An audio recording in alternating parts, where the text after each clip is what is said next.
안녕하세요. 오늘은 우리가 너무나 친숙하게 먹고 있는 김밥의 숨겨진 역사에 대해 알아보겠습니다.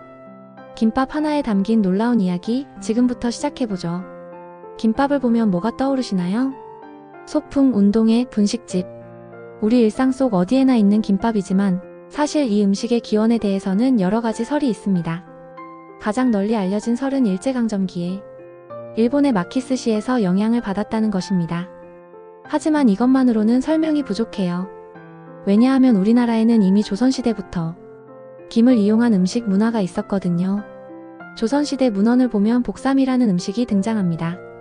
이는 김에 밥을 싸서 먹는 음식으로 지금의 김밥과 매우 유사한 형태였어요.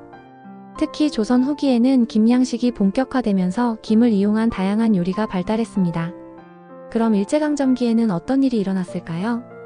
이 시기에 일본의 마키스시 문화가 들어오면서 기존의 복삼과 융합되어 지금의 김밥 형태가 완성되었다고 볼 수 있습니다.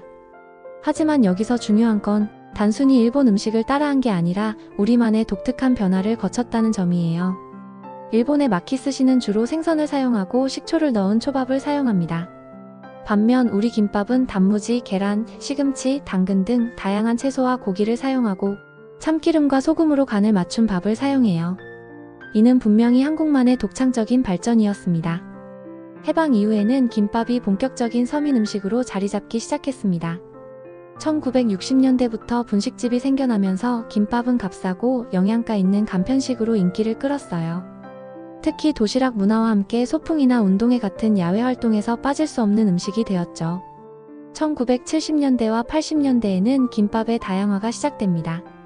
참치김밥, 불고기김밥, 돈가스김밥 등 다양한 종류가 등장하면서 김밥은 단순한 음식을 넘어 하나의 문화가 되었어요.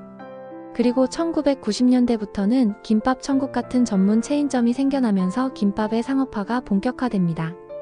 24시간 언제든지 먹을 수 있는 패스트푸드로 자리 잡게 되었죠. 2000년대 이후에는 웰빙 트렌드와 함께 현미김밥, 야채김밥 등 건강을 고려한 김밥들이 등장했고 최근에는 마약김밥, 누드김밥 같은 신개념 김밥들도 인기를 끌고 있어요. 정말 흥미로운 건 김밥이 이제는 한국을 대표하는 음식으로 해외에도 알려지고 있다는 점입니다.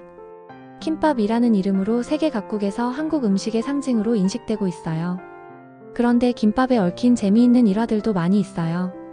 먼저 김밥 천국의 창업 스토리부터 말씀드릴게요. 1990년 첫 매장을 연 김밥 천국의 창업자는 원래 치킨집을 운영하다가 손님이 너무 없어서 고민하던 중 옆 테이블에서 김밥을 먹는 손님들을 보고 이거다 라고 생각했다고 해요. 그래서 치킨집을 김밥 전문점으로 바꿨는데 이게 대박이 나면서 지금의 김밥 천국이 탄생한 거죠. 또 하나 재미있는 건 1988년 서울올림픽 때 일어난 일입니다. 외국 기자들이 한국 음식을 취재하면서 김밥을 보고 코리안 스시라고 부르기 시작했는데 이때 많은 한국인들이 이건 스시가 아니라 김밥이다 라고 항의했어요.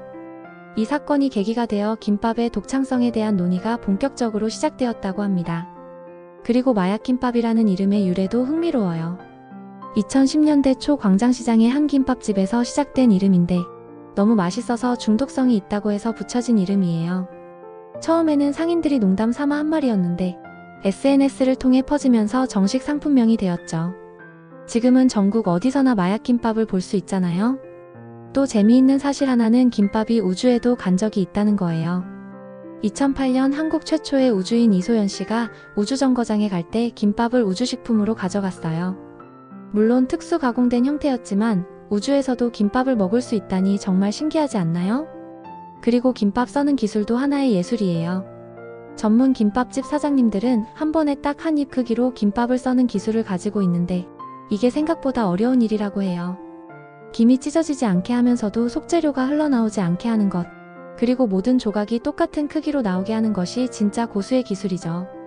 결국 김밥의 역사를 보면 이것은 단순히 외국 음식을 모방한 것이 아니라 우리 고유의 음식 문화와 외래 문화가 만나 새롭게 창조된 독창적인 음식이라고 할 수 있습니다. 조선시대의 복삼 문화, 일제강점기의 문화적 교류, 그리고 해방 이후 우리만의 독특한 발전 과정을 거쳐 오늘날의 김밥이 완성된 거죠.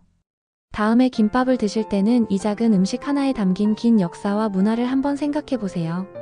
수백 년의 시간과 수많은 사람들의 지혜가 만들어낸 우리의 소중한 음식 문화유산이니까요. 오늘의 김밥 역사 이야기 어떠셨나요?